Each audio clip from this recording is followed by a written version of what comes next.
Kinumpirma ni Coach Ty Lue na hindi makakalaro si Kawhi Leonard, star player ng Clippers, sa huling preseason game ng koponan sa Huwebes.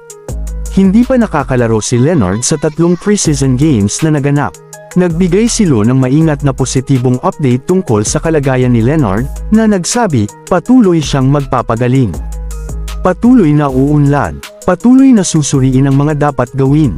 Gayunpaman, hindi pa tiyak kung makakalaro si Leonard sa opening game ng regular season ng Clippers laban sa Phoenix Suns sa October 23. Hindi pa nakakasali si Leonard sa anumang contact drill sa training camp, na nagtataas ng mga alalahanin tungkol sa kanyang kahandaan para sa simulan ng regular season. Patuloy na susubaybayan ng Clippers ang kanyang pag-unlad at magdedesisyon malapit na sa opening game.